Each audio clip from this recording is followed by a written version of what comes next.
I think that leads their team. It does. Hit number 5, run number 1 off Alderman. First pitch is a strike to Hortig, the designated hitter.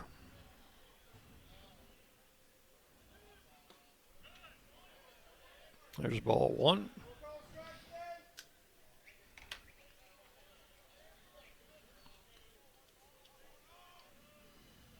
One and one. Check swing at a strike. 1 and 2. So first 2 men retired and a solo home run. That's the 10th home run Alderman has allowed this season. There's ball 3. 3 and 1. So I'm going to fly foul out of play. That get in the grandstand? It did. That will fill the count up at 3 and 2. Base is empty, 2 outs. The 3-2 pitch. There's a ground ball to third. A long throw by Badalak and a nice pick by Miller to end the inning. That will go third to first for out number 3. 1 run, 1 hit, nobody left. We are halfway home in this game. It is Middle Tennessee 3, Jacksonville State 2. You're on the Blue Raider Network from Van Wagner. Pepsi Zero Sugar has taken its flavor to the next level. A Zero Sugar Cola has never tasted this good. But we don't expect you to take our word for it, so we're putting it to the test, starting with me. My mouth is watering already, so I think we can skip the drum roll and get right to the main event. Cue the fireworks. We have an official best Zero Sugar ever. It's delicious, it's refreshing, and it's so good you'll need to try it for yourself. Trust me. Pepsi Zero Sugar. Zero never tasted so good. That's what I like. The Blue Raiders are winners in the classroom, on the field, and the courts. Richard Lewis here. I want you to win in real estate also. Buying, selling, auction here in Tennessee, or along the Gulf Coast, a second home, or investing. Give me a call to help start that winning process. 615-319-9981. Oh, I'm never too busy for your referrals. Richard Lewis, Exit Realty, Bob Lamb & Associates. The Blue Raiders play here. News Radio WGNS.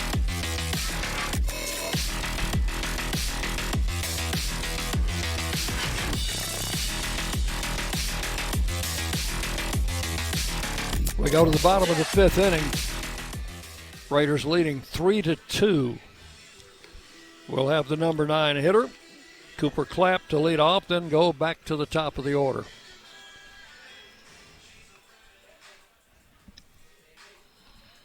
Raiders had some action going in their bullpen previous half inning.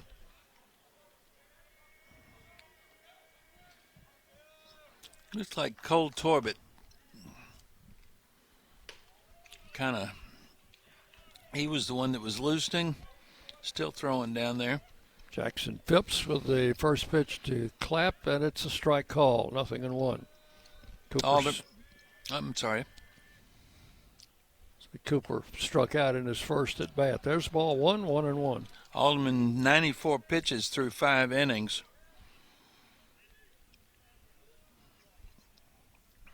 I don't expect him to go too much deeper into this ball game.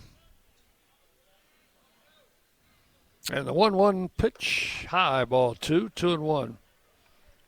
They've let him go under 100. At least one time I remember that. I think that was a complete game he threw. Yeah, what was it, around 115 on that, I think? Yeah. Here's the 2-1 pitch. Swung on, lifted foul off to the left, and that's out of play. Count will go to 2-2. Wouldn't be surprised to see him come back out in the 6th and try and get one more inning out of him before going to the bullpen. Swing and a miss, struck him out with a high fastball. And that is out number 1.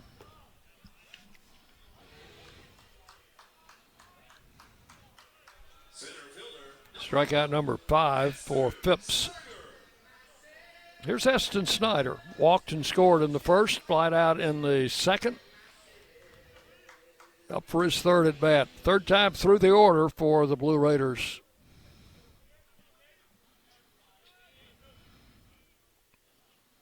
Pitch is high and away, ball 1 to Snyder. Raiders got 3 runs in the first and haven't really come close to scoring since that inning. 1 ball, no strikes.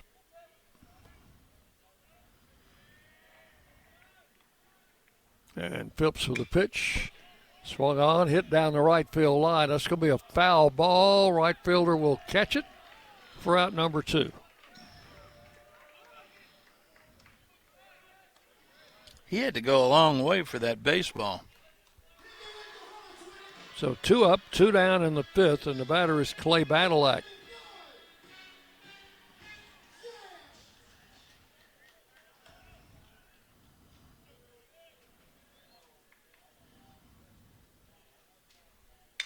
Badalak hits a sharp line drive, caught right off his shoe tops by the shortstop for out number 3. So that is a 1-2-3 5th inning. Nothing across. And we've completed 5 here at Reese Smith Field. Middle Tennessee 3, Jacksonville State 2 on the Blue Raider Network. Brom Van Wagner. Las Casas Drugs is a proud sponsor of Blue Raider Athletics, located at 4702 Las Casas Pike, just minutes from Murfreesboro.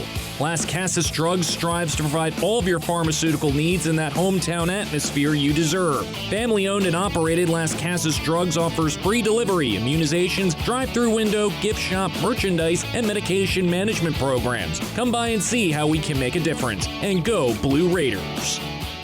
At State Farm, when home and auto work as a team, you score and save money. I'm State Farm agent Andy Wama. Give me a call at 615-890-0850 and let's work together to win big by saving money on home and auto. With the service you get from State Farm, you might think our car insurance costs more. I'm State Farm agent Andy Wama. Give me a call at 615-890-0850 and let me show you with discounts up to 40%. You may find it even costs less. WGNS, the flagship station for Blue Raider sports. Back at Reese Smith Field, we go to the top of the 6th inning. Raiders on top of Jacksonville State, 3-2. Channel Alderman back to the mound. We discussed in the last half inning whether we expected to see him back. He is back. But there is work in the bullpen, backing him up, ready to go. The freshman pitchers dragging the infield. They're about done with their work. There we go. And we're ready to go.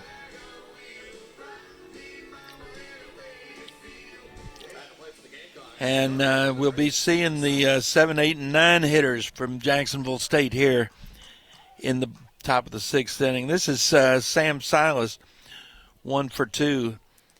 Had a single to left field in the first and grounded to third in the 4th. Takes a ball, low and away. 1-0 the count. Channel Alderman doing some repair work on the mound. He's ready to go again. And the pitch. Ground ball. Backhand by Badalak across one hop. Miller did a great job of handling that bounce, and it's 1 down. 5-3 score that. I think that was a pretty darn good play on both sides. That ball couldn't have been, more than a 1.5 feet fair. Badalak had to go to his left, backhanded.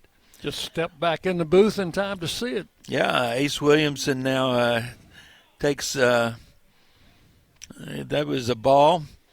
Bounced that one up, didn't he? 1 ball, no strikes. Williamson had a sacrifice bunt in his first at bat, and then he fouled out. So he's 0 for 2, left-handed batter, and takes the pitch low for ball 2. 2 balls, no strikes. Alderman's been pretty good this evening, getting the first 2 batters in an inning. Where he's been running into trouble is when he gets to that third batter, trying to put it away. Has yet to have a clean inning. There's a foul ball. That one is going to drift over and out of play. Oh, and there's a young person spots that one. Speaking of young people running foul balls, you remember, what was it, 2 weeks ago that my grandson was here and ran down a couple of those. Yep. He had a birthday yesterday. So how old is he now? I now have a teenager. There's a fly ball to right field. That one's well hit. And is that out? Yeah, it just got over the wall. Wow. And that's the second home run in 2 innings off Alderman. Didn't get that third out this time. Right at the foul pole, down the right field line.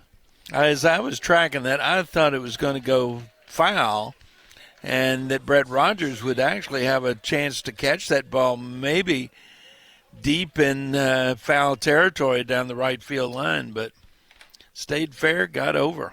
So, John, we've got us a tie ball game. We do. 3-3. This is Majette, the right fielder, has a single in 2 trips. First pitch, ball 1. That's Williamson's 6th home run of the season. And the pitch, taken for a strike, 1-1. So Alderman right at the 100 pitch mark about now. 1 out. And ball 2 is low. 2 balls and 1 strike. Also have a right-hander down. Cole Torbett working on one side, the left-hander. And, of course, the right-hander is right behind the pole. Ground ball to third. Badalak knocks it down, makes a quick throw to first and gets him. That's good recovery. Well, Badalak has been tested at third base tonight, and he's made all the plays. 2 outs, base is empty, and we go back to the top of the order for Drew Collins, who has walked, struck out, and flied out. That's Ollie Aikens, the right-hander in the Raider bullpen. I think they'd like to get Alderman through this before they have to go to Torbett or Aikens. Oh, good breaking ball. Strike call, and the batter was ducking away from that one. 1 strike to count.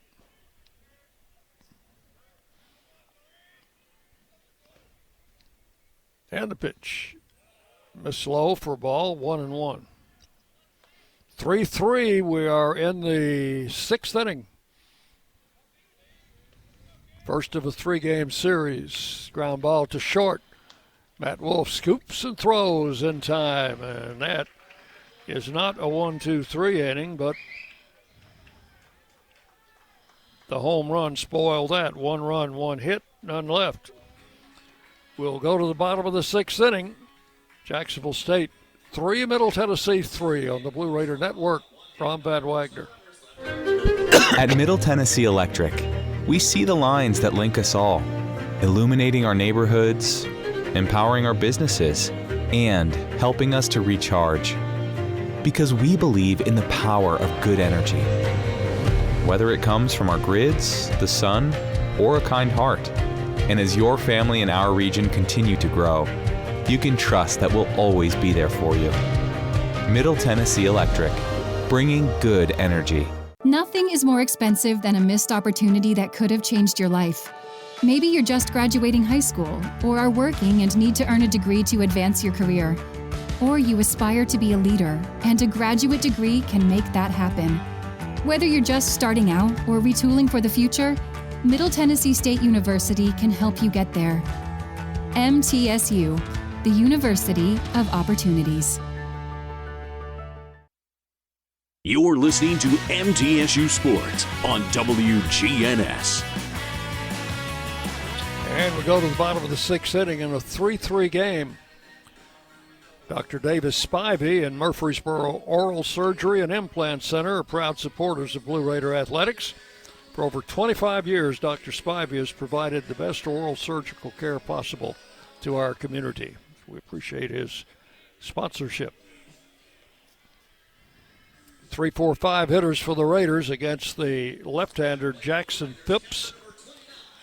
Phipps been a pretty tough cookie tonight, has allowed 3 runs, but they all came in the first inning, and the result of a couple of walks and an error, and Raiders took advantage of some opportunities. There's a foul ball. First baseman's going to take it down the right field line in foul territory, and that's out number 1. Now, one thing about Phipps, I think you have to say that he's settled down since that first inning. Oh, yeah. And been very economical with his pitches. He's still under 80 here as we go to the 6th inning. Batter will be Brett Von Dolan. He has walked and grounded out.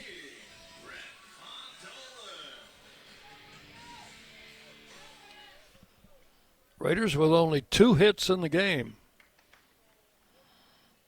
Pitch to the plate, and it's a strike. 0-1.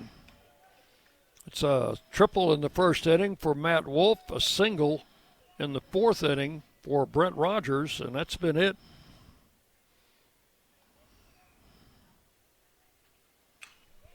Foul to the screen. It's 0-2 to Von Dolan.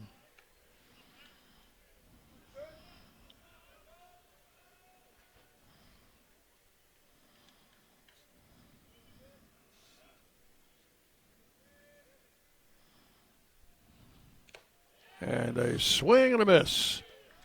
Foul tipped it. Catcher hangs on for out number 2. Strikeout number 6 for Phipps. Keaton Ray will stand in. He's flied out, hit into a fielder's choice. 0 for 2.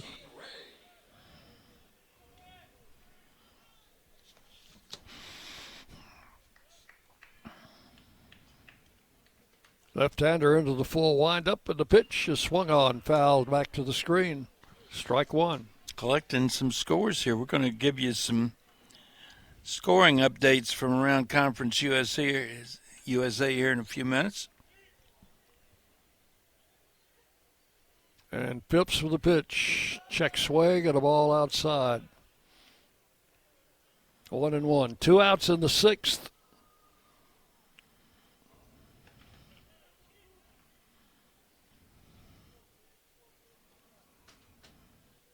High inside, ball 2. 2-1 to Keaton Ray.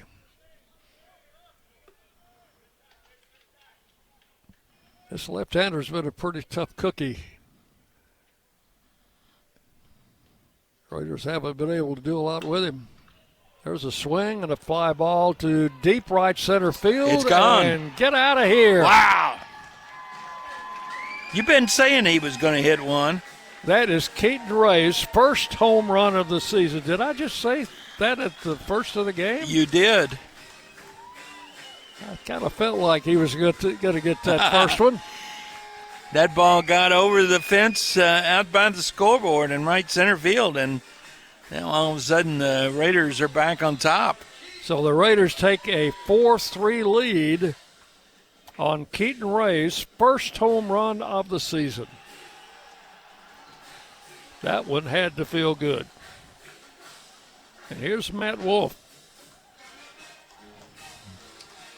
That is only the 3rd hit and the 4th run off Jackson Phipps. Wolf swings, hits a hot shot to 3rd. Third baseman up with it over to 1st, and that is going to retire the side. But in the 6th, Raiders match a home run with a home run. 1 run, 1 hit, nobody left. We have completed 6 full innings, and here are your totals for Middle Tennessee. 4 runs, 3 hits, no errors.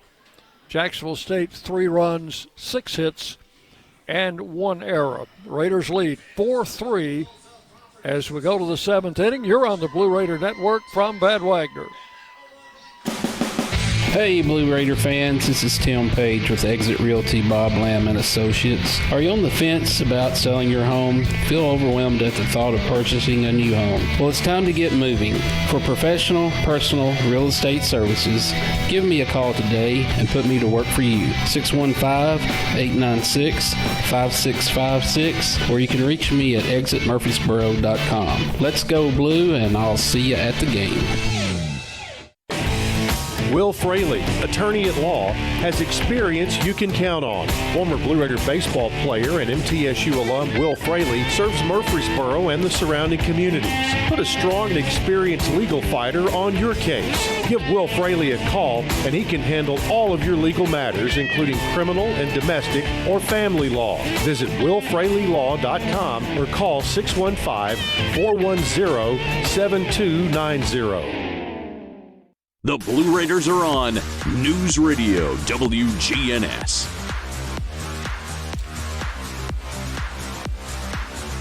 And we will have a pitching change. Chandler Alderman went over 100 pitches in that 6th inning.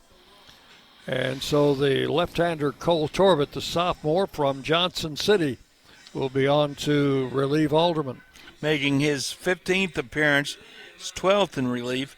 He's thrown 25 in the 3rd innings, given up 28 runs, 19 of them earned on 30 hits, 15 walks, 21 strikeouts, 6.75 ERA, 0-3 record. Opponents hitting .286 against this left-hander. So Caleb Johnson will lead it off. A switch hitter. He will stay in the right-hand hitter's box against the left-hander Torbett. Chandler Alderman goes 6 innings, gives up 3 runs, all earned on 6 hits, 3 walks, 3 strikeouts, and a hit batter. He is the pitcher of record on the good side as we go to the 7th inning. So here's Johnson. Shortstop for the Gamecocks takes the first pitch from Torbett, and it is a bit high for ball 1. Johnson has flied out twice, and in the 3rd inning, he singled, stole 2 bases, came around to score on a sacrifice fly. So one of the secrets is to keep this guy off base. That's it.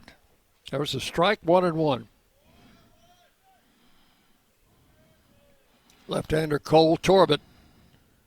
A swing and a miss, and it's 1-2. I think he tipped that one.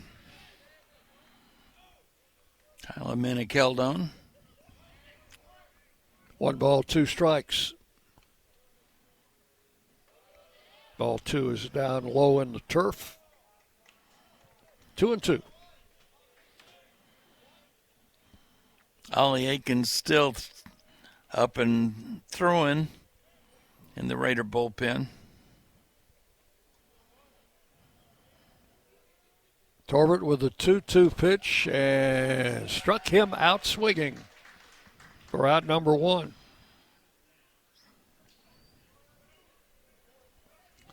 So with 1 out, the batter is Cooper Blauser, who has struck out, grounded out, and walked.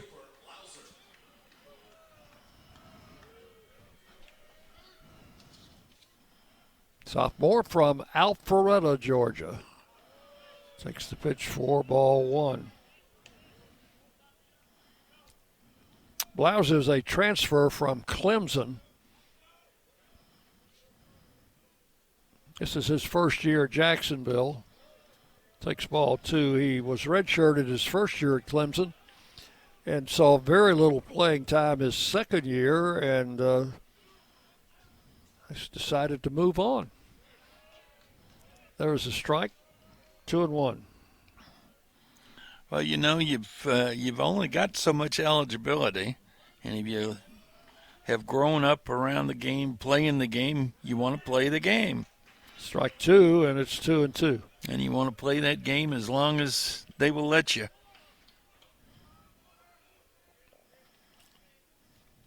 So Torbett ready with a 2-2 pitch, and it is swung on, fouled off to the right, out of play. John, the warm-up mound, bullpen mound at New Mexico State was outside on the warning track, outside of the retaining wall. Yeah. Wow. Out in the open. Pitches ball 3-2. First time I've seen that. In fair territory. In a way. Yeah, well, no, it was in foul territory, Okay. but it was in playable foul territory. The way it used to be in the old ballparks. Yes. There's ball 4. Of course, their bullpen mound was enclosed. So a one-out walk to Blauser. Well, in the old days, there were some enclosed bullpens, but not many of them. There's Brady Thomas, the first baseman. He's flied out, singled, and walked. Runner at first. Now Blauser's a threat to run. Aren't they all? He's got 18 stolen bases. Pitch to the plate. Strike called. 0-1. This is a lefty-lefty matchup. Big lefty at the plate and a little lefty on the mound. Well, not that little. Throw to first, runner back. Cole Torben listed at 5'10", 185, but he was quite a football player in high school as well as a baseball player, wide receiver. Here's the one-strike pitch, and it's outside, 1-1. I can see Thomas being a football player, but probably a tight end. Yeah. Or an outside linebacker. 1-1 pitch, check swing, and a strike is called. 1-2.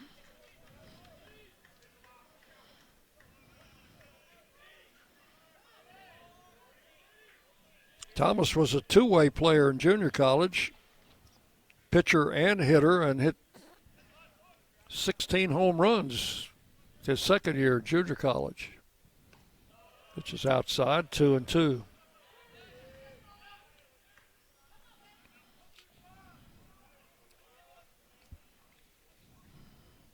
So Blauser hasn't shown any indication of running yet.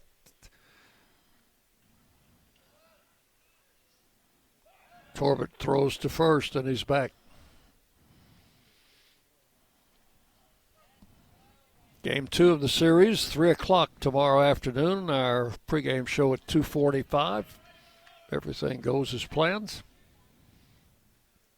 The pitch outside, all 3.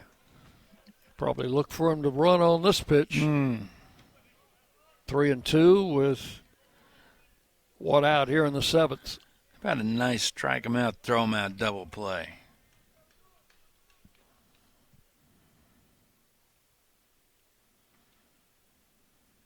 Torbett with a payoff pitch. He was not going, and it's ball 4. Missed outside. Back-to-back walks after an opening strikeout. First and second with 1 out. The batter is Grayson Ash. Got to be careful with this guy. He hit 1 out of the park in front of the Wall of Champions. That was back in the 5th inning. Well, we've seen him hit 2 home runs. Both of them, fortunately, singleton shots. Jerry Myers on the way to the mound. Speaking of home runs. May the 2nd, 1954. Okay. Stan Musial has 5 home runs in a doubleheader. The man. I think I told you I was at that game. You did indeed. That was against the Giants in St. Louis. And also in the ballpark, along with yours truly, was an 8-year-old named Nate Colbert. Nate Colbert. Who will eventually be the only other player in history to match that feat. 5 home runs in a doubleheader. Wow. Cardinals won the first game 10-6. Giants won the second game 9-7. Jerry Myers finished with his talk, and that gets They're going to have a little conference now. Is that Coach Beezer and Grayson Ash? Probably so. Kind of hashing over what they think Jerry Myers might have just said. So how did you end up being at Sportsman's Park that day? I don't know. I remember that right field screen, though. Out in front of the pavilion, yeah. In front of the grandstand, yep. All right, here's Ash, right-handed batter. He's driven in 2 of their 3 runs. And the first pitch to him, low for ball 1. I grew up listening to Harry Carey talking about those Stan Musial home runs going out over the pavilion onto Grand Avenue there in St. Louis. And the pitch. Ground ball to short. Out at second. Relay to first. Double play. Pitcher's best friend pays a visit in the 7th inning. That is a 6-4-3 double play, and that will end the inning. You think that's what Coach Myers told him? You need a double play ball? Yeah, throw a ground ball. So in the inning, no runs, no hits, and 1 left. We will go to the bottom of the 7th inning stretch time here at the ballpark. It is Middle Tennessee 4, Jacksonville State 3. You're on the Blue Raider Network from Van Wagner.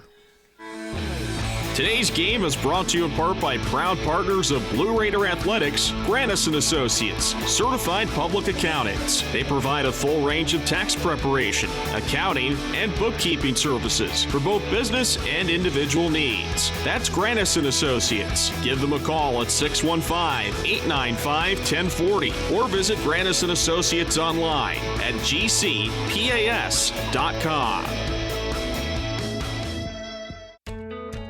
Not feeling well and need to see a doctor?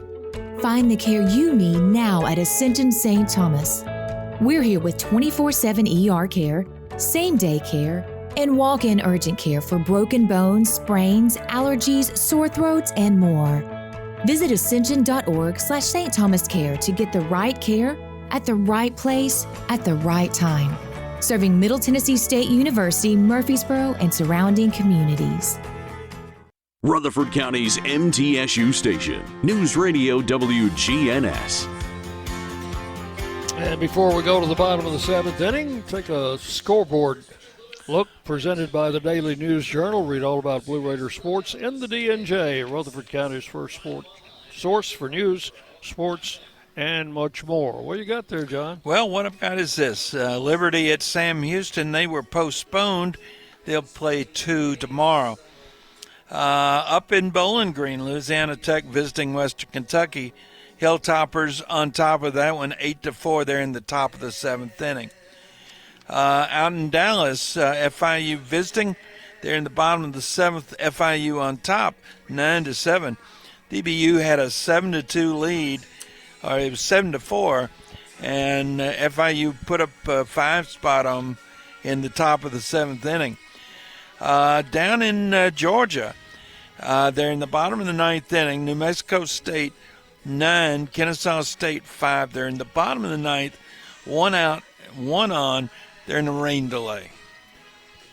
A rain delay in the bottom of the 9th? With 1 out and 1 on. Oh, my goodness. And I just checked the weather for Kennesaw, Georgia, and the rain is expected to stop in a half hour, maybe.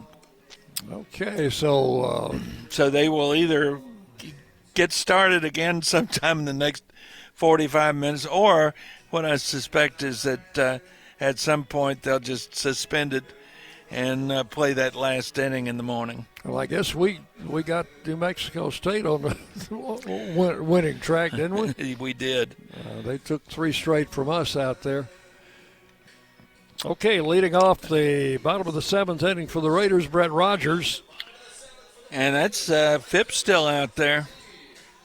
Rogers had a single in the 4th. He's 1 for 2. One of only 3 hits for the Raiders in this game, but we lead it 4-3. There's smash a to left field or right field. There's another base hit. Brett Rogers second hit of the game and jumped on that first pitch. Hit number 4 for the Raiders. And Rogers has half of them. He's at first with no outs. And now, John, after you just broke a tie to take the lead, you need to add on. Absolutely. Here's Hayden Miller. Well, the first thing you had to do was put up that 0 in the top of the 7th. Now you need to add on. As I tell you what, about the let's see, they are looking down. I think we're going to see a new pitcher. Time has been called as we have a visit. Pitcher to the coach mound. was just out of the dugout to look down towards his bullpen. Was somebody ready? There's a pitcher at the gate, and they're calling. So we will have a break in the action here as pitching change is coming up in the bottom of the 7th inning.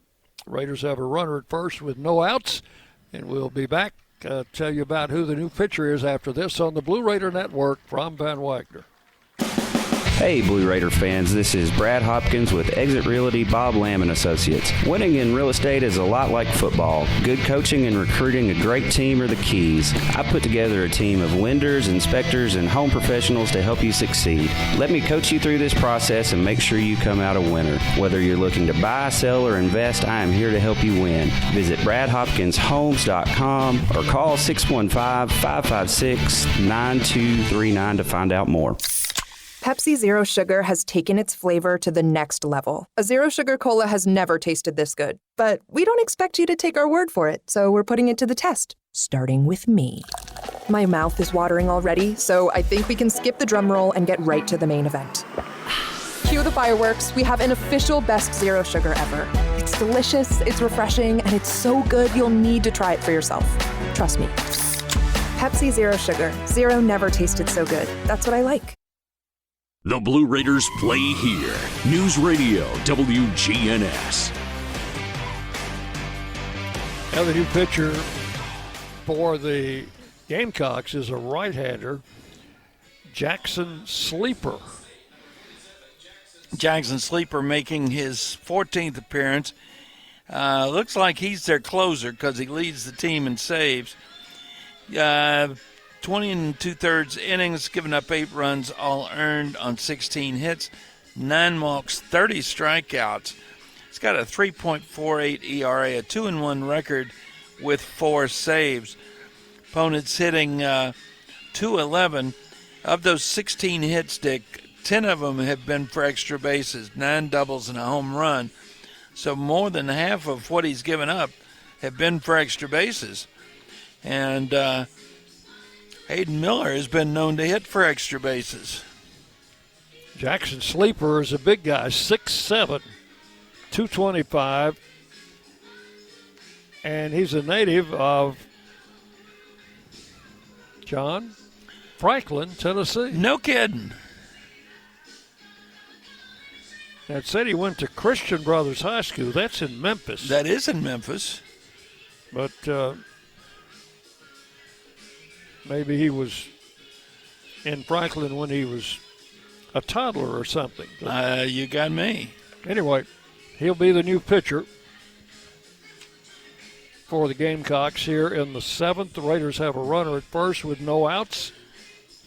And Hayden Miller will have the honor of being the first Raider to face this right-hander.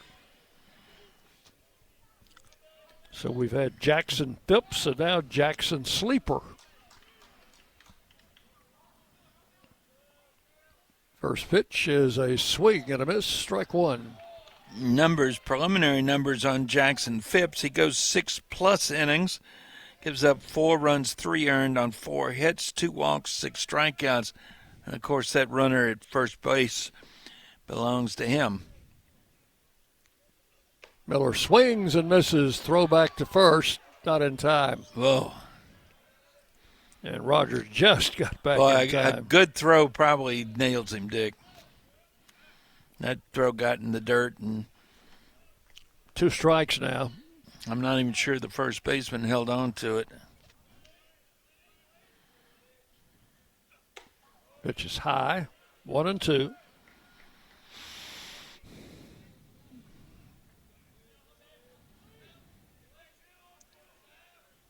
Raiders leading 4-3 and try to add something to that lead. Long look by the pitch and a swing and a ball popped foul. First baseman coming over in foul ground, halfway between home and first. Make the catch for out number one. That's one out in the seventh. I bet you Cooper Clapp is glad that he's not facing Jackson Phipps this at-bat. Struck out twice against him.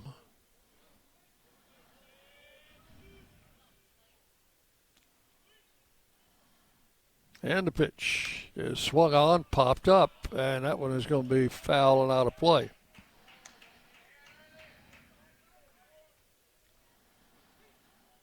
One strike, the count. Kevin Nichols, coaching third, going through some signs.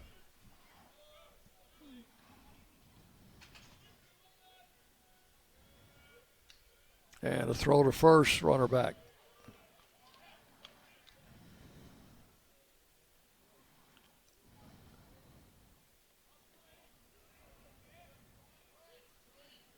One on, one out. We're in the seventh. Raiders leading 4-3. Right-hander with a pitch to the plate and a swing and a miss.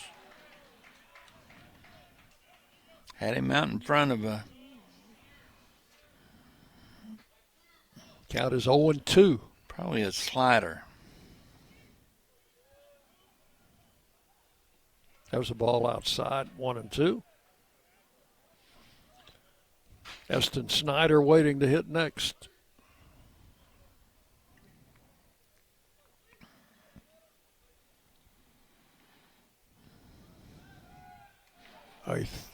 Did he throw that ball away? No, first baseman stopped it. Did he kind of try to deke him there? I think what happened, it was a bad throw. Yeah. And it might have hit Clapp. You mean Rogers? Yeah, Rogers, rather. Clapp's at the plate. Yeah, it might have hit Rogers. So the 1-2 pitch. It should have been down the right field line. And it's taken high for ball two. The way the first baseman turned, it looked like he thought it was going to be down the right field line. And all of a sudden, unfortunately, Brett Rogers could, if nothing else, could feel what had happened and knew that the baseball was right there beside him. There he goes. And the pitch is fouled out of play. They were playing hit and run on that. So Rogers returns to the bag at first. Count to Clapp is 2-2.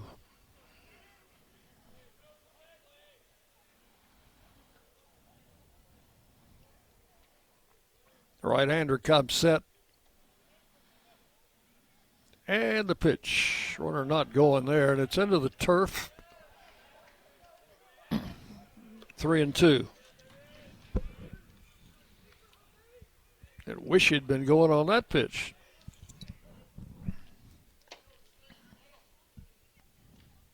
So full count. Rogers leads at first, draws a throw. Back in time.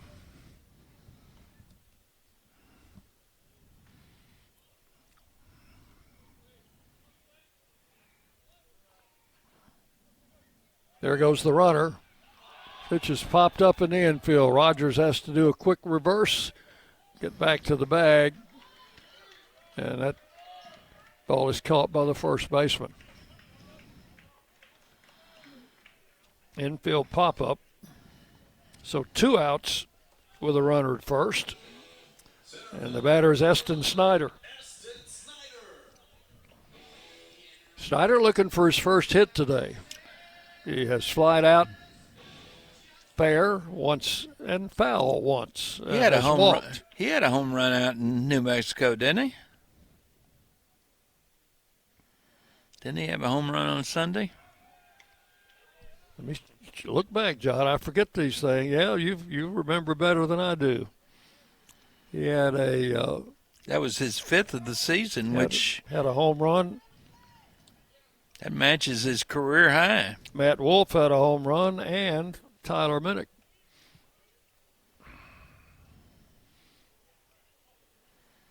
There's another throw over to first, and Rogers back in time. And again.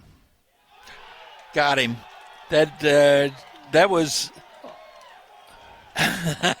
The first baseman faked the throw back to the pitcher and put the ball on him. That's something that should never happen. Yep. But that is all in the 7th. No runs, 1 hit. Nobody left. As Rogers has actually picked himself off that first base. That is not quite the hidden ball trick, but it had a similar feel to it, and certainly the same result. Okay, we have finished 7. It is Middle Tennessee 4 and Jacksonville State 3. You're on the Blue Raider Network from Van Wagner. When the arena lights dim for a concert, or when the crowd becomes one at a big game, you can almost feel like you're the biggest fan. But who's your biggest fan? It's the person that will get you home safely after a night of drinking. It's the person who looks out for your life to make sure you leave the stadium with someone sober. This could be a designated driver or someone who offers to get you a ride share. Because in Tennessee, fans don't let fans drive drunk. Brought to you by the Tennessee Highway Safety Office, a division of the Tennessee Department of Safety and Homeland Security. Hey, Blue Raider fans, we know life comes at you fast, but with the right insurance, you'll always be covered. Whether it's home, auto, or life insurance, your local State Farm agent, Trevor Haggard, former MTSU baseball player, is here to help you protect what matters most. Give him a call at 615-203-5522 and find the right plan for you. Like a good neighbor, State Farm and Trevor Haggard are here to help. 615-203-5522. WGNS, the flagship station for Blue Raider sports. Go to the 8th inning, and the Raiders leading 4-3. Cole Torbett came in the 7th for Chandler Allman. Struck out a guy, walked a couple of batters, and then got a double play ball to get out of the inning. So here's Horning, the designated hitter. 0 for 2.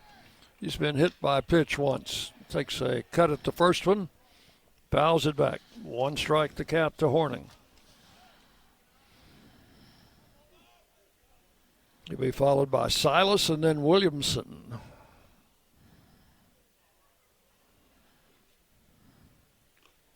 That would hit him up on the right forearm or shoulder.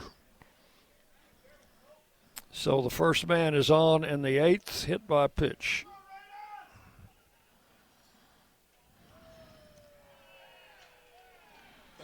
We have hit a lot of batters this season. We have. I've got it as 55. That's what, the second one tonight? Yeah. 57 on the season.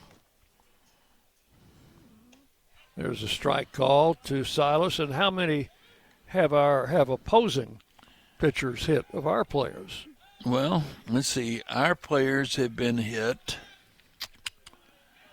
36 times. Yeah, it's a big difference, isn't it? It is. Now, that number from our pitchers sounds, you know what it is for Jacksonville State? No. 83 coming in. Their pitchers? Yes. Goodness. 1 strike to count. That may be one of the reasons their batting averages against.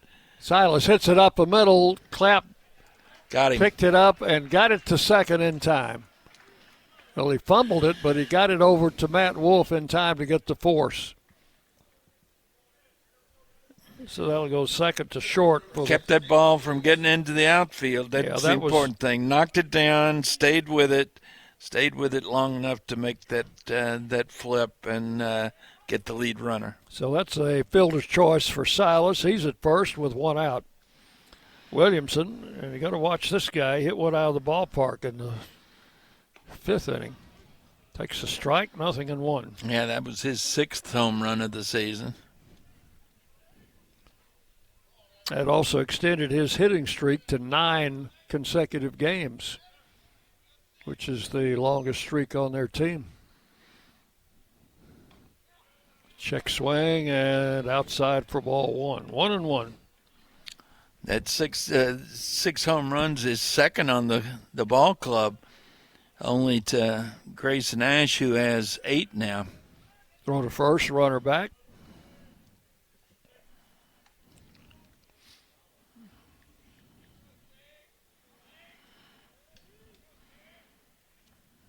Torbett comes set, and again throws to first.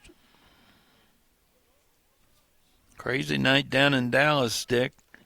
FIU and Dallas Baptist, bottom of the 8th, they're tied now at 9 apiece. Which is a strike called. I had the count at 1-1, which would make it 1-2 now, and I think that's what the umpires got.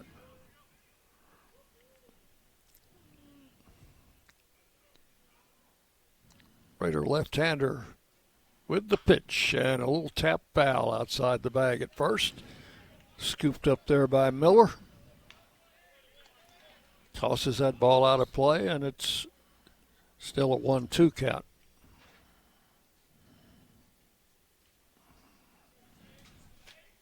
One on, one out. We're in the 8th inning.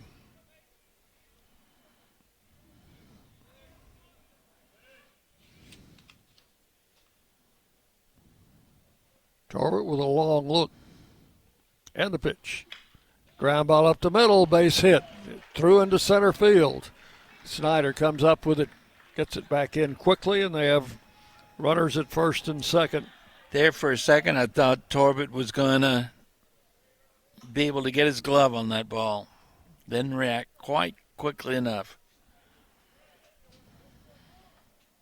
So that is the first hit allowed by Torbett since coming in. First and second. And the batter is Majette, the right fielder. Switch hitter, batting right-handed. He had a little infield hit back in the 4th inning. Throw back to second, runner back. Grounded to third against the left-hander, the left-hander Alderman. He was the next to last hitter that Alderman faced in the 6th inning. And the pitch. That's in for a strike. 0-1 to Majette. Need another inning-ending double play, Dick.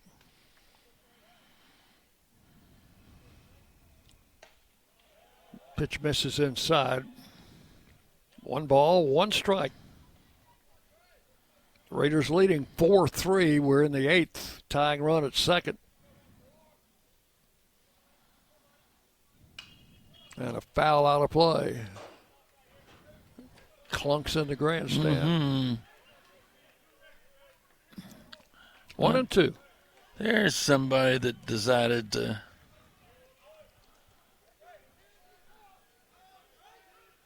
And she picked it up, and some guy is just real excited about having being tossed. Is he going to give it to the kid? He's trying to give it away. Nobody wants it. There's somebody finally took it. Ball and 2 strikes. Count to Majette. And a little tap foul. Boy, he just got a piece of that. Yeah, I had him way out in front. That was almost a strikeout. Count holding at 1-2.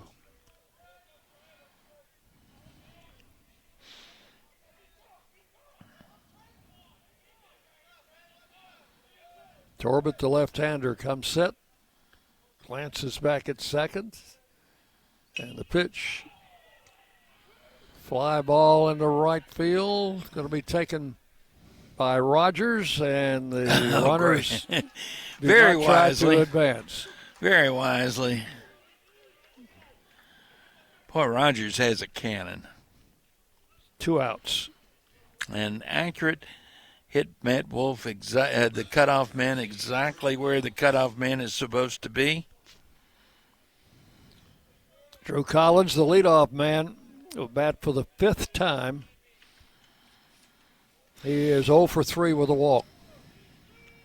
Lefty-lefty matchup. Throw to second, and he threw it to center field, but not far enough for the runner. Got his glove advance. on it, so it was not going past him at full speed. They throw that baseball out. That gets Coach Myers out of the dugout. He's, what do you go out and you say, son, don't throw this ball away? I think you might say, let's work on the batter. Yes, here we go. Here's the deal. You got 2 outs. You got a lead. Concentrate on the batter. You working lefty-lefty.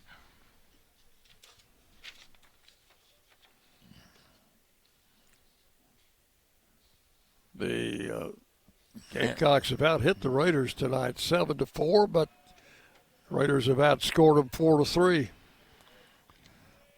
Here's the deal. Left-handers are only hitting 270 against you. Let's get this guy out. Don't worry about that guy at second base. This is Collins, the leadoff hitter, 299 average coming into the game. Torbett with the pitch. And a ground ball to first. Going to be out of the inning. Hayden Miller picks it up, touches first base, and that is going to be all in the 8th for the Gamecocks. They come up with no runs on 1 hit and 2 men left. We will go to the bottom of the 8th inning. Middle Tennessee 4, Jacksonville State 3. You're on the Blue Raider Network from Van Wagner.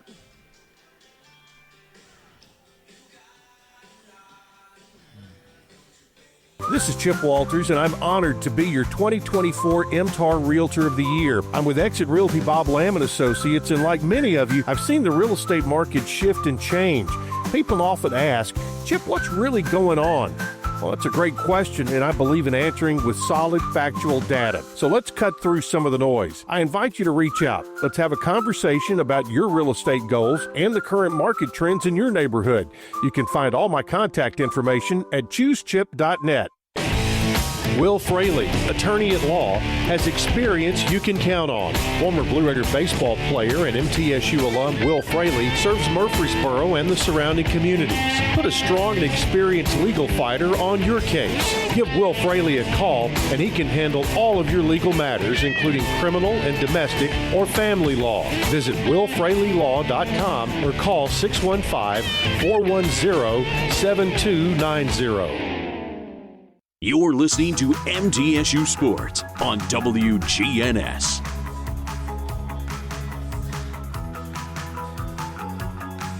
We go to the bottom of the 8th inning, and the Raiders' Eston Snyder will lead it off.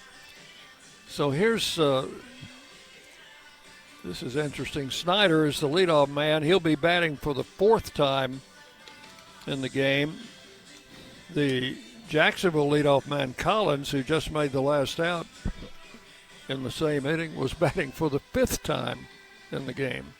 So that's how Jacksonville has turned their lineup over. Yeah. At least one full revolution more than the Raiders have. Well, you think about all the runners. Let's see, they've left 2, 4, 6, 8, 9 on. And of those 9, 1, 2, 3. Ground ball to third. Is that fair? Safe at first. First baseman pulled off the bag. That is going to be an infield hit for Snyder, leading off the 8th inning. A little chopper to third, and I was wondering if that was going to be fair or foul. The umpire called it fair immediately. So Snyder on at first. That would be hit number 5 for the Raiders. First off, Sleeper, their second pitcher. Here's Badalak. So we were talking about turning your lineup over. He bunts, but it's going to be a foul ball back by the Gamecock dugout. So Jacksonville State has left 9 on. 6 of those runners they've left on have been in scoring position. The Raiders, on the other hand, have only left 1 runner on tonight. No, make that 2. They just haven't had many runners. That's right. Badelack pulls the bat back, does not offer. 1-1. Again, they took advantage of those opportunities that Jacksonville State gave them in the first inning, and then Keaton Ray's home run in the 6th put them back in the lead after Jacksonville State had tied it. Here's the 1-1 pitch. The runner going, swing and a miss, throw to second. He's going to be out. Oh, that was a great throw by the catcher. They were playing hit and run, and it was a pitch that it was going to be very difficult for Badelack to do anything with. He did his best. So that's out number 1. And the count 1-2, and a swing and a miss, and all of a sudden we've got 2 outs.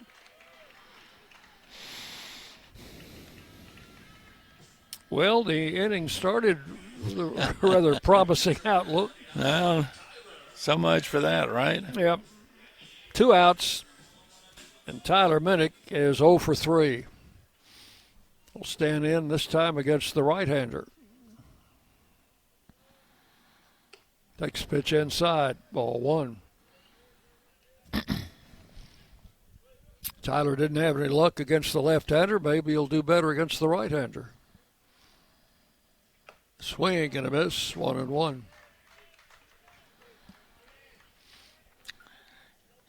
Sleeper's got a interesting motion. He doesn't look like he's throwing that hard, and all of a sudden the ball explodes. Foul back to the screen, 1-2.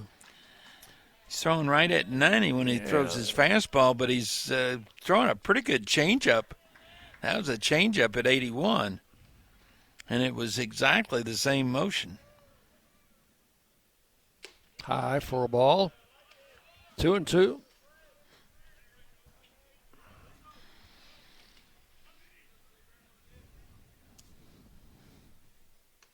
And struck him out. Popped out of the catcher's mitt. He'll throw to first for the 3rd out.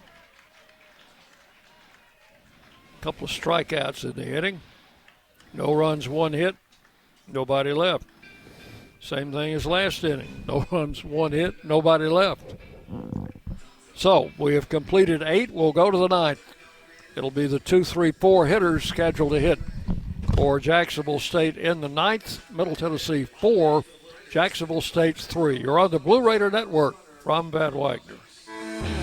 Today's game is brought to you in part by proud partners of Blue Raider Athletics, Grannis & Associates, certified public accountants. They provide a full range of tax preparation, accounting, and bookkeeping services for both business and individual needs. That's Grannis & Associates. Give them a call at 615-895-1040 or visit Grannis & Associates online at gcpas.com.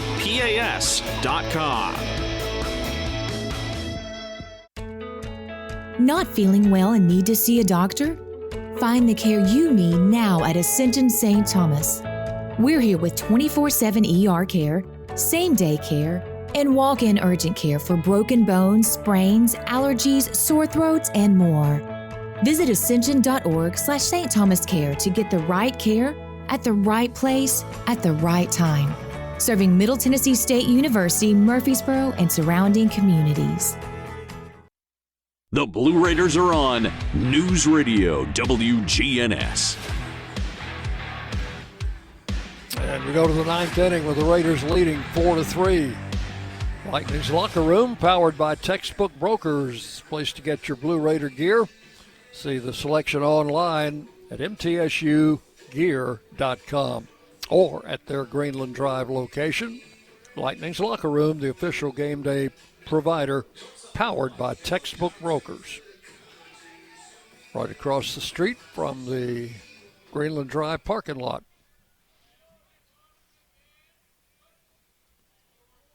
Cole Torbett Pitching to Caleb Johnson, leading off the ninth. First pitch in for a strike.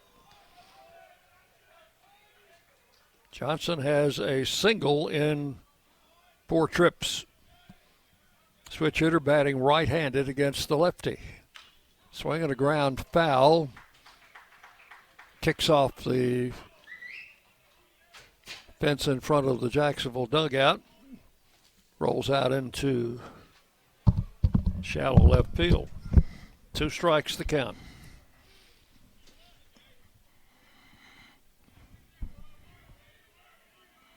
Torrent with the 0-2 pitch, and it is low for a ball.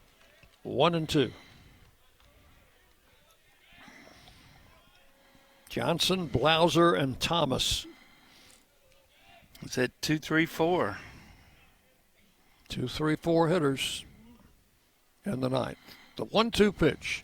A swing and a miss, strike 3. And that is out number 1.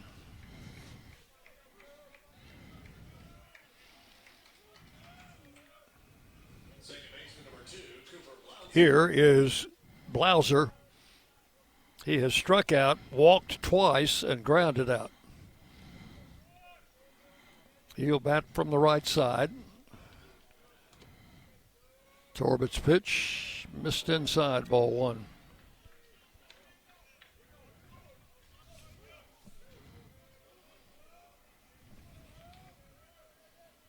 And the lefty delivers, swung on, a fly ball to left.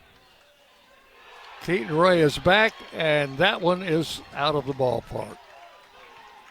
And we have got a tie game. Again, that was right in front of the wall of champions. Straightaway left field. That is the 3rd home run hit by Jacksonville State tonight. That's Blauser's 3rd of the season. Thank goodness all 3 of those home runs have been solo shots. John, this team coming into the game had only hit 34 home runs all year as a team. There's a ground ball to second. Clapp up over to first. That's out number 2.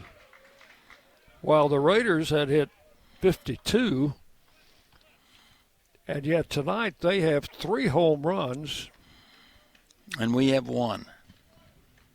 Well, that's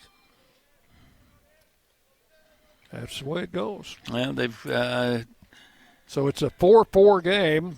Grayson Ash, who has 1 of those 3 home runs, has driven in 2 of their 4 runs.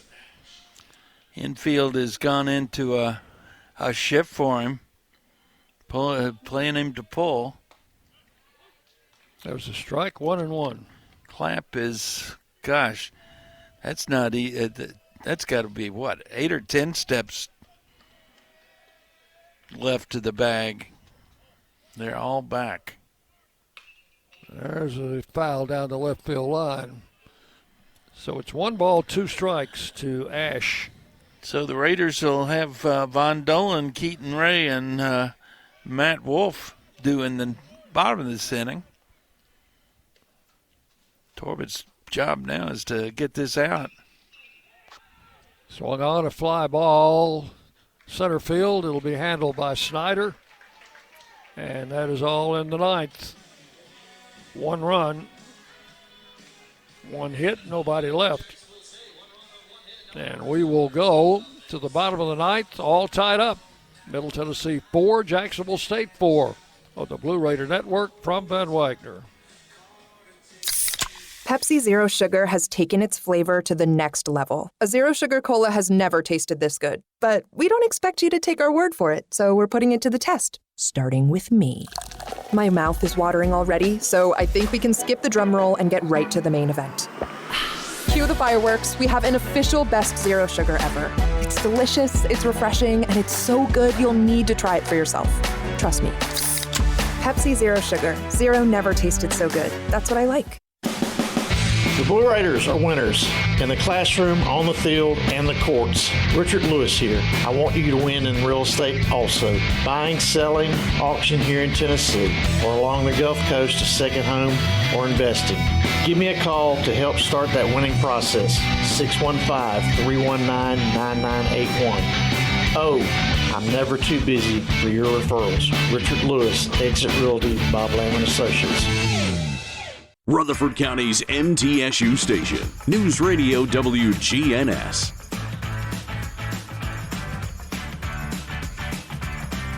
And we go to the bottom of the ninth inning in a 4-4 game. Game one of a three-game series here at Reese Smith Field. And the pitcher, Jackson Sleeper, remains in. He's worked 2 innings. Cole Torbett worked 3 innings in relief, only gave up 2 hits, but one of them was a home run in the top of this inning that tied the score at 4. Here's Brett Bondolan. Of course, he could end it with one swing of the bat. Sure could. They used to say time about is fair play. Here's Sleeper's pitch, and it's outside, ball 1. Bondolan has walked, grounded out, and struck out. Got a left-handed hitter on deck. A swing and a miss. He was trying to end it on that swing. Well, he sure was. Sleeper is a whole lot more successful against right-handers than he is left-handers. And strike 2 is called, 1-2. Right-handers only hitting 137 against him, but left-handers, let's see, I had that number just a second ago. 1 ball, 2 strikes to Bondolan. And the pitch. Swing and a foul. Just got the tip end of the bat on it. Yeah. Right-handers only hitting 137. Left-handers hit 360 against him. Keaton Ray, who homered his last time at bat, is on deck.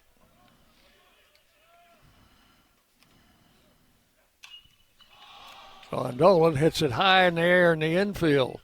First baseman makes the call, and he will make the catch for out number 1. High infield pop-up for out number 1. Keaton Ray hit his first home run of the season in the 6th inning. A drive into right center field, which cleared the fence just below the scoreboard. I think he just settled for getting on base here. Pitch is outside, ball 1. Matt Wolf to follow.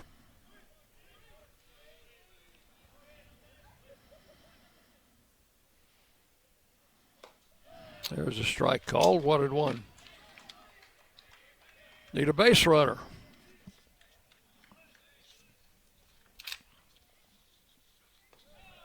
Ball 2 is low and inside. 2 balls, 1 strike.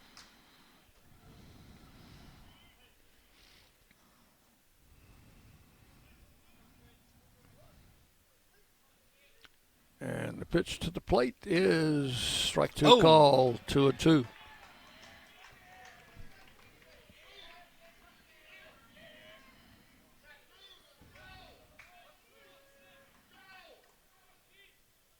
The right-hander's pitch is way outside for ball 3. So full count to Keaton Ray, 3-2 with 1 out here in the bottom of the 9th in a 4-4 game.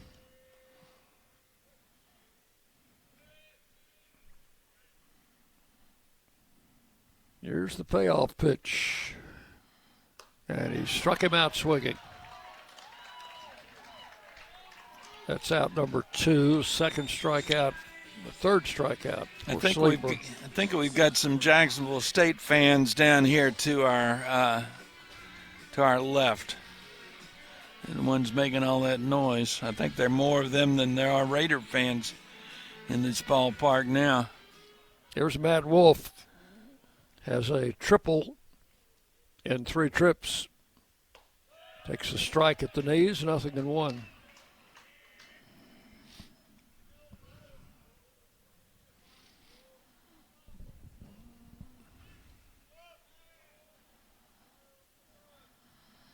And the right-hander's pitch, check swing. Called a strike by the first base umpire. That was dubious at best. 2 strikes.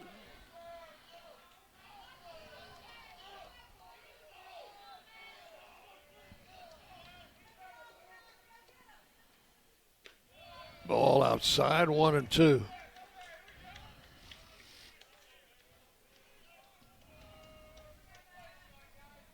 Brett Rogers waiting to hit next.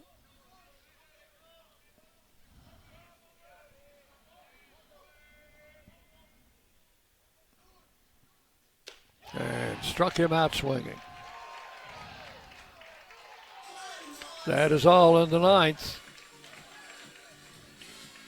Nothing across for the Raiders, so we will take it extra innings. Go to the 10th inning with Jacksonville State 4, Middle Tennessee 4. You're on the Blue Raider Network from Van Wagner. Las Casas Drugs is a proud sponsor of Blue Raider Athletics, located at 4702 Las Casas Pike, just minutes from Murfreesboro. Las Casas Drugs strives to provide all of your pharmaceutical needs in that hometown atmosphere you deserve. Family-owned and operated, Las Casas Drugs offers free delivery, immunizations, drive-through window, gift shop, merchandise, and medication management programs. Come by and see how we can make a difference. And go Blue Raiders.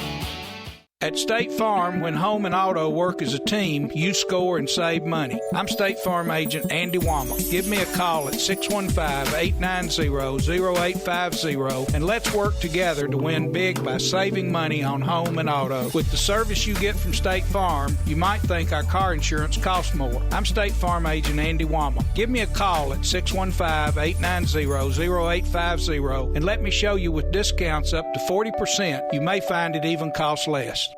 The Blue Raiders play here. News Radio WGNS. Go to the 10th inning. Each of these teams has played 5 extra inning games. Jacksonville State 3-2 in extra innings. Middle Tennessee 2-3. So we need to win this one and even that all up. Here's Horning, the designated hitter, to lead it off in the 10th inning.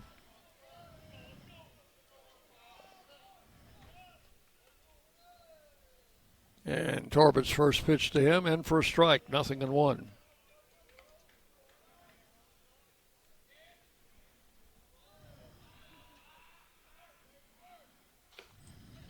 Strike 2 called. Torbett out in front, 0-2. Horning is a senior transfer from South Carolina.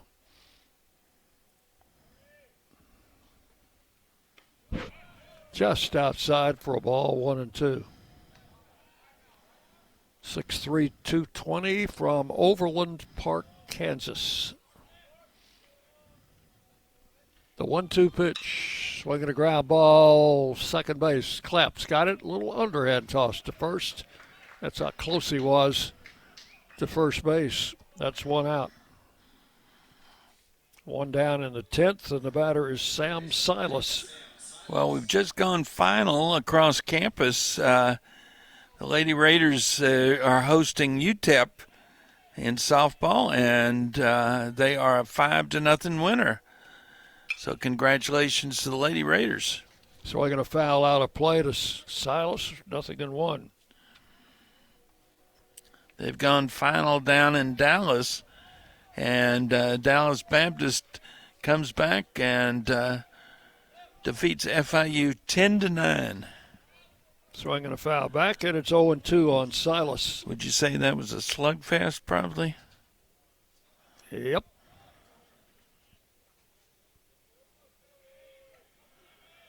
So Dallas is in first place. They want to stay there, I guess. There's a foul off to the right, and it's 0-2 to Silas. FIU had scored 7 runs in the 7th inning, top of the 7th, but Dallas Baptist came back and tied it in the bottom of the 7th with 2, score a run in the at the bottom of the 8th. Fly ball, shallow right. Rogers in, and he will take it for out number 2. 2 down in the 10th. And the batter is Williamson. Got to be careful with this guy. He's had a solo home run, single to center, 2 for 3 with a sacrifice bunt.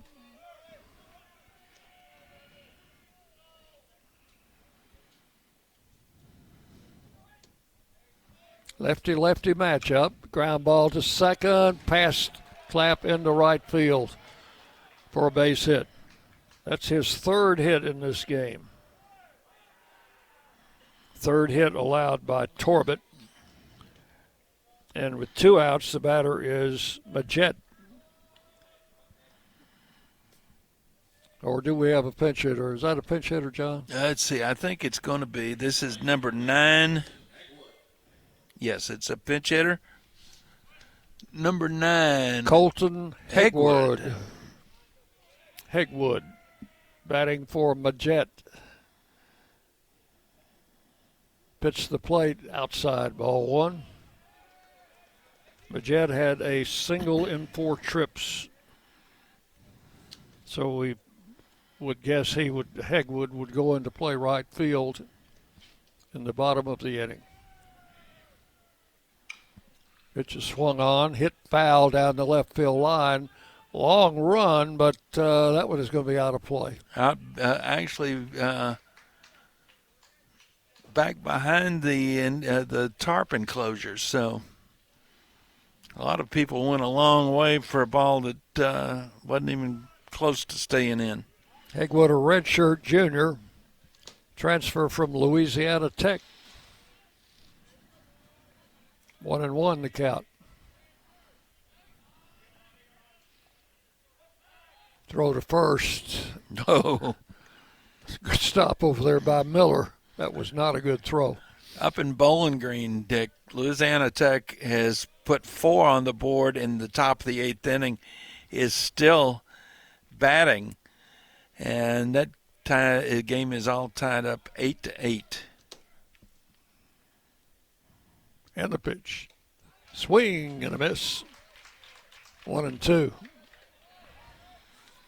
Wonder if anybody else is beating them up there besides us. I don't know. They are so tough at home. We stopped their home winning streak. I guess they've got it going again. And the pitch. Ground ball to short. Wolf goes the long way and will nip him at first base for out number 3. No runs, 1 hit, 1 left. And we'll go to the bottom of the 10th inning. Middle Tennessee 4, Jacksonville State 4 on the Blue Raider Network from Van Wagner. At Middle Tennessee Electric, we see the lines that link us all, illuminating our neighborhoods, empowering our businesses, and helping us to recharge. Because we believe in the power of good energy. Whether it comes from our grids, the sun, or a kind heart. And as your family and our region continue to grow, you can trust that we'll always be there for you. Middle Tennessee Electric, bringing good energy. Nothing is more expensive than a missed opportunity that could have changed your life. Maybe you're just graduating high school, or are working and need to earn a degree to advance your career. Or you aspire to be a leader, and a graduate degree can make that happen. Whether you're just starting out or retooling for the future, Middle Tennessee State University can help you get there. MTSU, the University of Opportunities. WGNS, the flagship station for Blue Raider sports. Oh, okay, that's right. That's right. I was looking at Torbett. Bottom of the 10th inning in a 4-4 game. Let's pause 10 seconds for station identification. You're listening to Blue Raider Baseball. The flagship station for Middle Tennessee sports. WGNS, Murfreesboro, Smyrna. The Blue Raiders play here. Dick Palmer, John Callow, and extra innings here on a Friday night. First of a 3-game series. Brett Rogers will lead it off for the Raiders. He has 2 hits tonight, 2 singles and 3 trips. The Jacksonville State closer, Jackson Sleeper, still on the mound. This is his 4th inning. That'll be a season high for him. He's a right-hander and a big, tall right-hander. He's gone 3 a couple of times, but this is the first time this year that he's gone into a 4th inning. Now we've got a timeout asked for by the catcher. Yeah, he didn't pick up his signal. Got his helmet. They're going to check his electronics. Yeah, good old pitch comm. Yeah, well, that's his earpiece, I guess, not his helmet.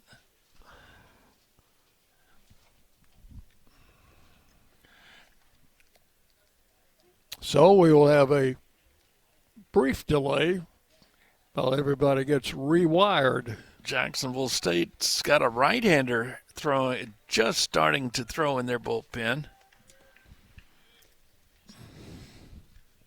Waiting for the catcher to get all of his gear straight.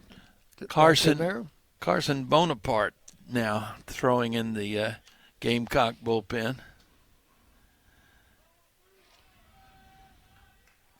Catcher's ready. The pitcher's been ready.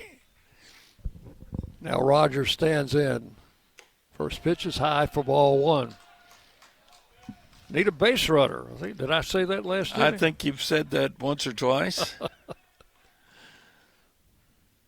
There's a swing and a foul out of play. Off to the left, it's 1-1. We haven't had a whole lot of success against Sleeper. Outside, ball 2. Had that one infield single. Does that sound right? Yeah, that was Rogers. No, Rogers had a clean single, and then Snyder had an infield single. But Rogers was not, that was against Jackson Phillips. That's right, against Phipps, the starter. Yeah, just the one infield hit. So Rogers is the last batter in the Raider lineup not to have previously seen Sleeper. The 2-2 pitch. Low, ball 3. He wouldn't walk him, would he?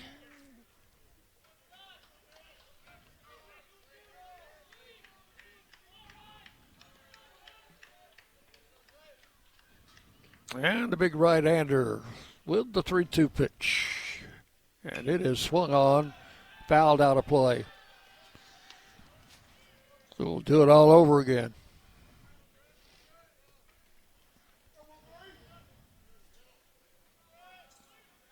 We're in the 10th inning in a 4-4 game. Pitch is swung on. Down the line, down the left field line. Got into the corner.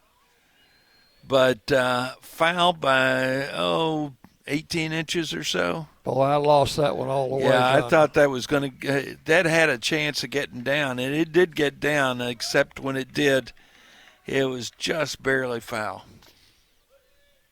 That would another have been 3-2 pitch.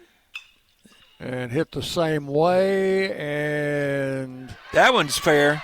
Rogers on his way to second. Throw coming in. No play at second. It's a stand-up double.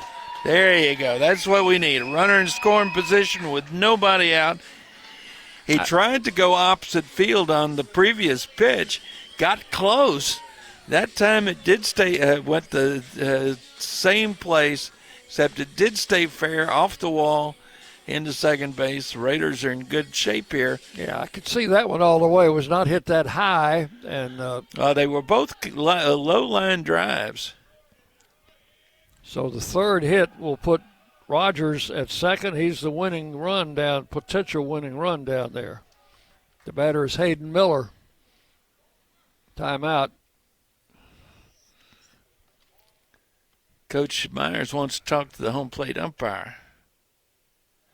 About something. Yeah, I think it has to do with. I think he's suggesting that that Sleeper may have balked just then. He's not going to get that call, but it gets him looking for something, doesn't it? So Hayden Miller standing in. with a runner at second and no outs. The bottom of the 10th inning in a 4-4 game. And now the pitcher will throw the ball to the shortstop. That was the ball.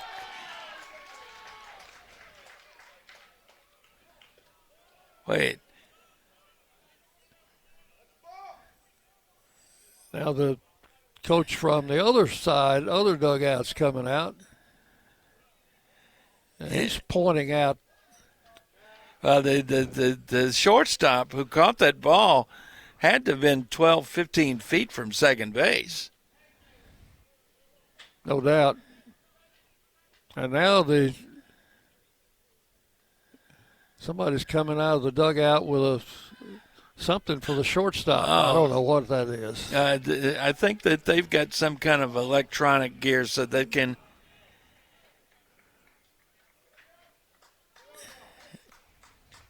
And that's going to get a visit, a mound visit. Well, the wheels are turning. We just don't know where they're going. I just soon see this closer out of there.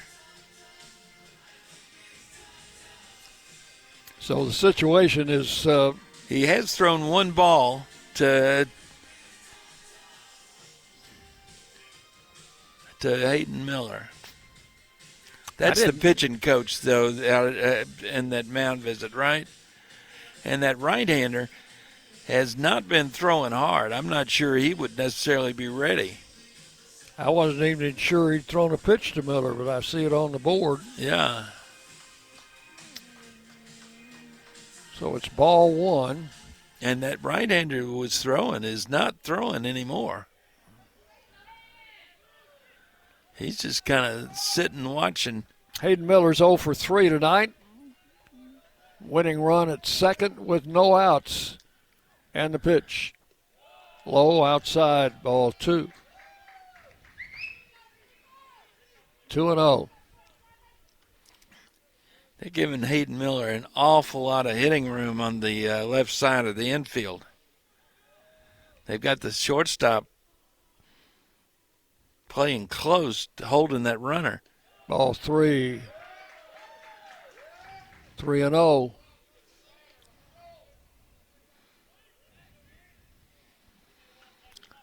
A walk, runners at first and second. You think that would call for the bunt? Exactly. But runners at second and third with just one out? Yes, sir. 3 balls, no strikes. Now they go back to. Nope, it's still 3-0 on the board. Strike call, 3-1. How do you call that a strike? Because it's getting late, I guess, John. Well, that's the old automatic, right? The old 3-0 pitch. 3-1 to Miller. And the pitch, low, ball 4. First and second, no outs. And now Cooper Clapp will be called upon to bunt.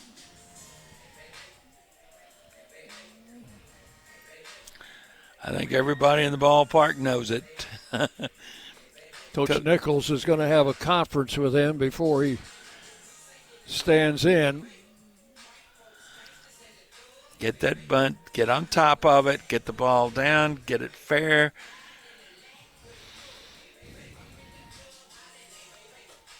Fake the first one, kind of see how they're going to defense it, whether they're going to put the wheel on. I think what you want to do is try and make the third baseman feel this, don't you? Exactly. Bunt it over on the third base side. Try to get it past the pitcher. Now the first baseman is coming in on the grass. Third baseman starts in, and the bunt that's a beauty. Third baseman picks it up and throws to first and just did get him. Wow. They had the wheel play on. The shortstop was going to third to cover, but it didn't do you any good. That's a textbook. That's how you oh, gosh, yes. So 1 out. You could make a video of that one, instructional video. That's how you do that play. 1 out, second and third for Eston Snyder. Infield in. They are definitely in. The winning run at third. 1 out. They're going to intentionally walk him. They'll pass Snyder and pitch to Badalak. So that's an intentional walk. The bases are loaded. Now, will they still play the infield in? Or would you play the two middle infielders in double play depth? They're playing the middle infield. Well, no, they're bringing them in. They're bringing everybody in. Okay, everybody in on the green of the infield. A little blooper over the infield would get the job done. There's a base hit, and the ball game is over. And the Raiders win 5-4. Clay Badalak with a single to right on the first pitch, and it's a 5-4 win for the Raiders.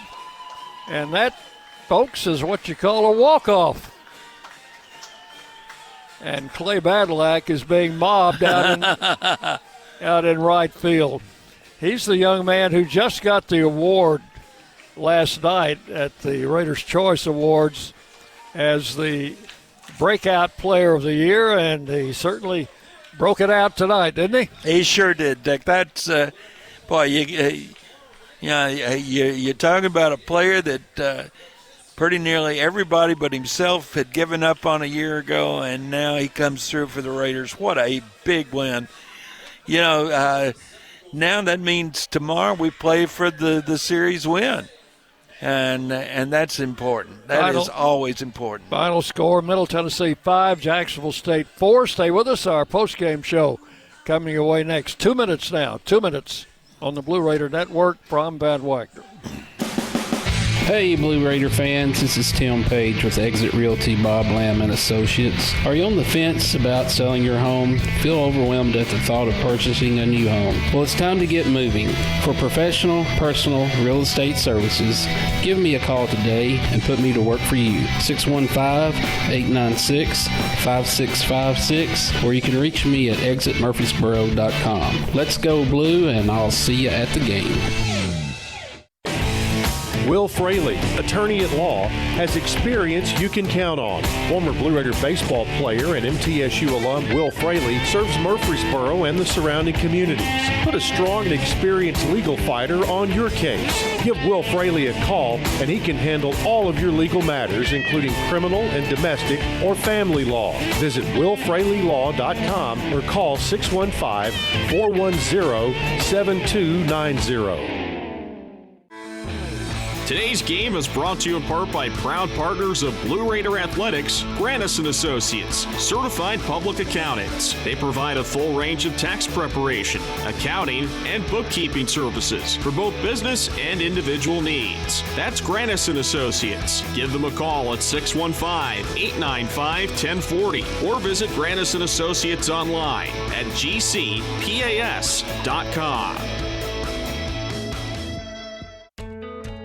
Not feeling well and need to see a doctor? Find the care you need now at Ascension St. Thomas.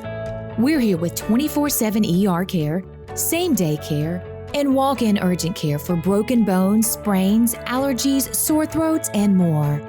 Visit ascension.org/St. Thomas Care to get the right care at the right place at the right time. Serving Middle Tennessee State University, Murfreesboro, and surrounding communities.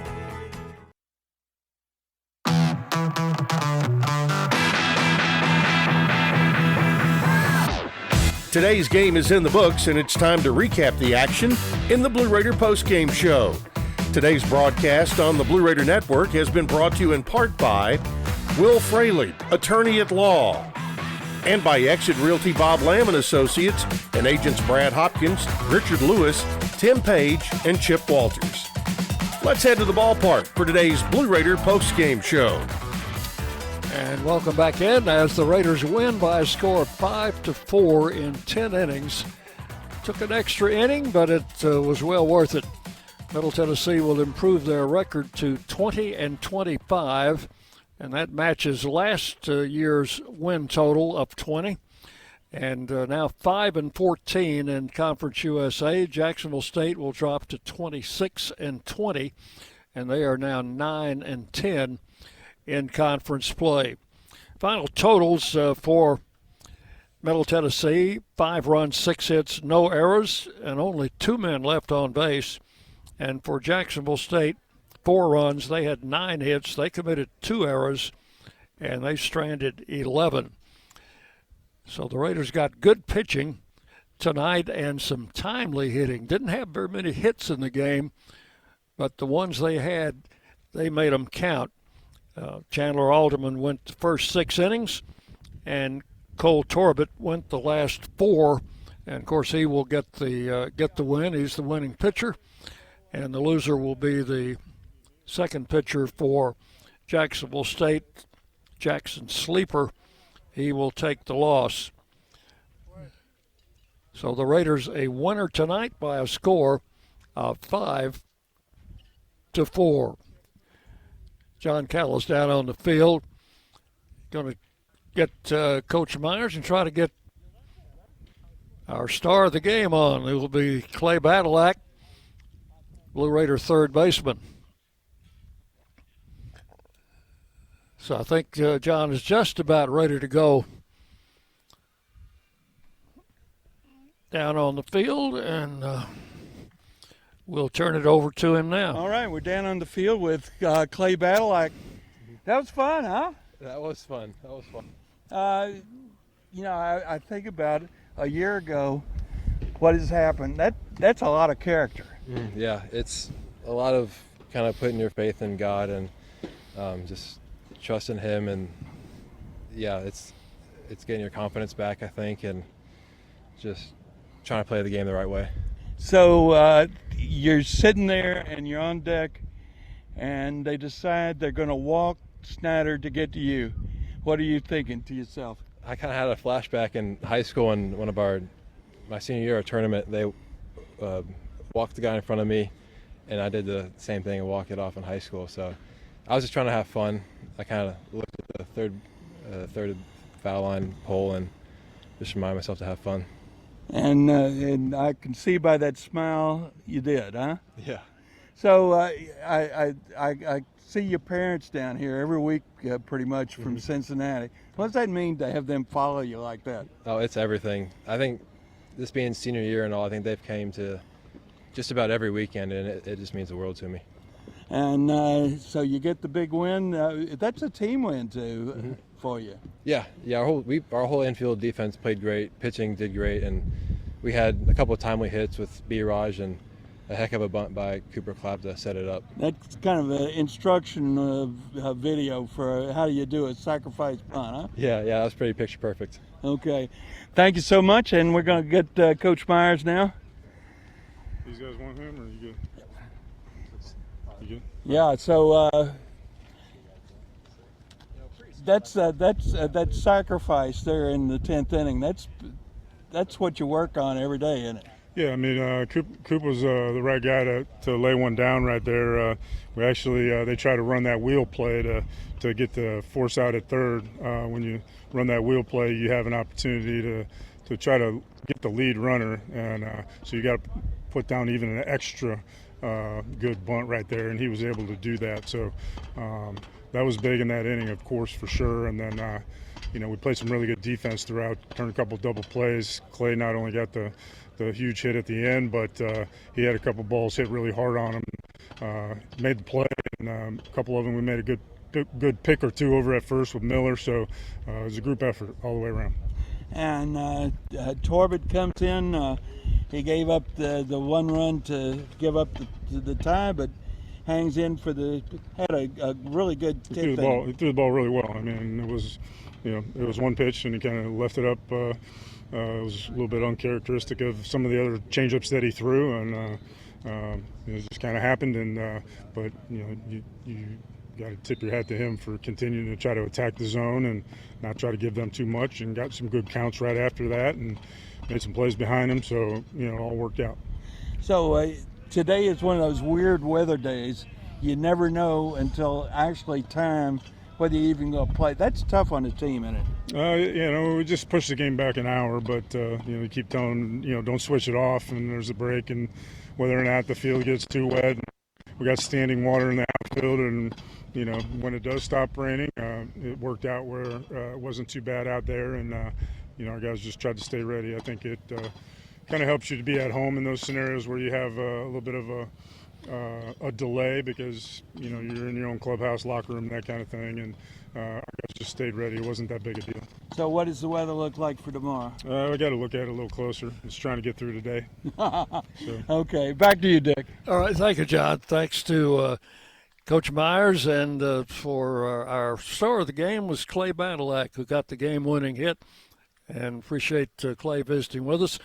And just last night, he received an award at the Raiders' Choice Award as the breakout player of the year, coming off not so good a season last year, now to being a regular player and hitting over 300 and playing some excellent defense in the infield. So that is going to just about wrap it up. We'll give you a little summary of the game here, as Middle Tennessee scored 3 runs in the first inning with the aid of a couple of walks and an error, take a 3-0 lead. Jacksonville State got on the board with a run in the third. They scored again in the fifth to make it 3-2. Scored in the sixth to tie the game at 3-3. But the Raiders came back with a run in the bottom of the sixth, and that was a solo home run from Keaton Ray, and it was Keaton's first home run of the season. And that gave the Raiders a 4-3 lead. That stood up until the top of the ninth.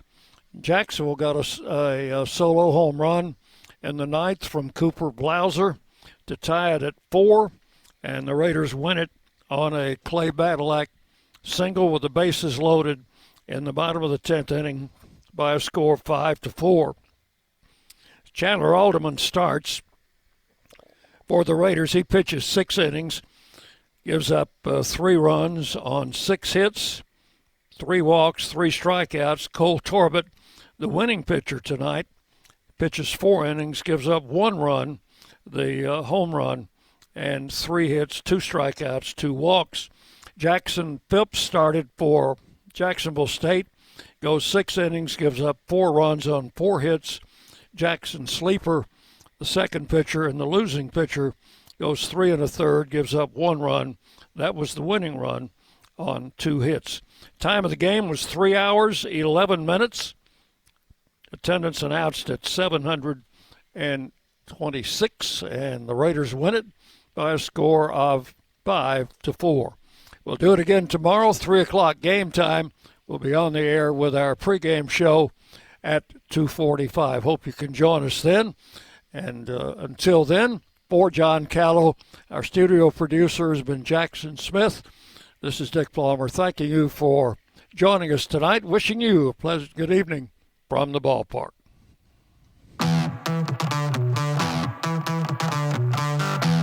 Thanks for listening to today's Middle Tennessee State University baseball game.